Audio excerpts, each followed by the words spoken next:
ഇപ്പൊ റിവ്യൂടെ കാര്യം പറഞ്ഞല്ലോ. ഇപ്പൊ പൊതുവെ ഇപ്പൊ സിനിമകളിൽ ഇറങ്ങുമ്പോൾ റിവ്യൂ കണ്ടിട്ട് ആൾക്കാർ പലപ്പോഴും വിലയിരുത്തുന്നത്. ഇപ്പൊ തിയേറ്റർ റെസ്പോൺസ് ആയിക്കോട്ടെ, അത് കഴിഞ്ഞ സിനിമ കണ്ടിട്ട് വീട്ടിൽ വന്നിരുന്ന് പറഞ്ഞ റിവ്യൂ. അപ്പൊ ചിലർ ഭയങ്കര മോശമായി പറയുമ്പോൾ സിനിമ മുഴുവനായിട്ട് നശിപ്പിക്കുന്ന ഒരു അവസ്ഥയും വരാറുണ്ട്. ഇപ്പൊ സന്തോഷേട്ടൻ ഒരു റിവ്യൂവർ ആയിട്ട് വന്നതാണ്.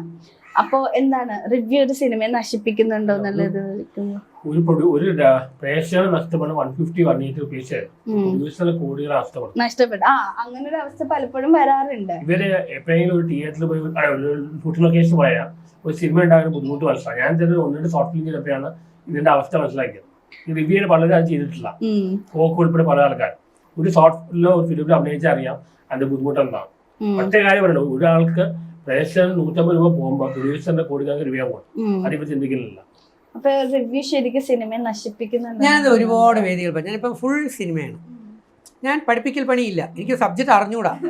എങ്ങനെയൊക്കെ ഇപ്പോൾ ഇത്രയൊക്കെ പൊട്ടി വന്നതാണ് കേട്ടോ. എനിക്ക് ബയോളജി അറിഞ്ഞുകൂടാ, ജെനറ്റിക്സ് അറിഞ്ഞുകൂടാ, ഒന്നും അറിഞ്ഞുകൂടാ, നിർത്തി. ഇപ്പം നമ്മൾ ആർട്ടിസ്റ്റാണ്. ആർട്ടിസ്റ്റിക് ഫീൽഡിൽ എല്ലാം പഠിച്ചുകൊണ്ടിരിക്കുകയാണ്. ഡയറക്ഷനും പ്രൊഡക്ഷനും അതിൻ്റേതായിട്ടുള്ള എല്ലാ സാധനങ്ങളും പഠിച്ചുകൊണ്ടിരുമ്പോഴാണ് വർക്കി പറഞ്ഞതുപോലെ സത്യം പറഞ്ഞാൽ 100 കണക്കിന് പേരാണ് ഒരു സിനിമയുടെ പിന്നാമ്പുറത്ത് പണി ചെയ്യുന്നത്. ഒരു വർക്ക് ഇറങ്ങി തിയേറ്ററിലെത്താൻ ആ വർക്ക് 6 മാസത്തിൽ കൂടുതൽ വരെ പോകും. ഇതെല്ലാം ചെയ്തിറക്കാൻ ഒരു പ്രൊഡ്യൂസർ ഇല്ലെങ്കിൽ വർക്കില്ല. നമുക്ക് പ്രൊഡ്യൂസേഴ്സ് ഇല്ലെങ്കിൽ സിനിമാ തിയേറ്ററുകൾ പൂട്ടിയിടാം.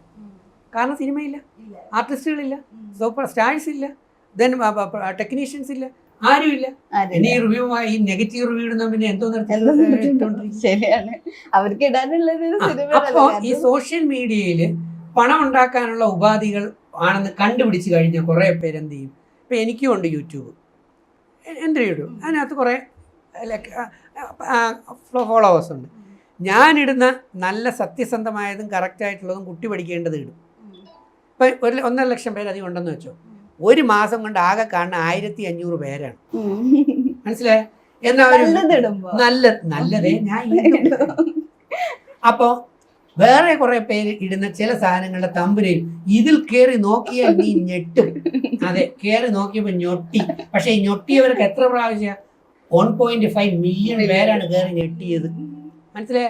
ഈ ഞെട്ടിക്കഴിഞ്ഞ കുറെ പേർക്കെതിരെ ഇപ്പൊ കേസും കൊണ്ട് കിടക്കുന്നുണ്ട് ആരൊക്കെയോ ചിലര്. മനസ്സിലായില്ലേ? ഈ ഞെട്ടിക്കഴിഞ്ഞപ്പോൾ കമന്റ് ഇടണ്ടേ? കമന്റ് ഇടുമ്പോൾ ഇപ്പൊ കമന്റ് ഇട്ട കേസായി, പോലീസായി, ഒന്നും ചെയ്യാൻ പറ്റുന്നില്ല അല്ലേ? അപ്പൊ ഇനിയിപ്പം ഈ പറയുന്ന റിവ്യൂ എന്ന് പറയുന്ന സാധനം നല്ലതുപോലെ വന്നില്ലെങ്കിൽ അവർക്കും പണി കിട്ടും.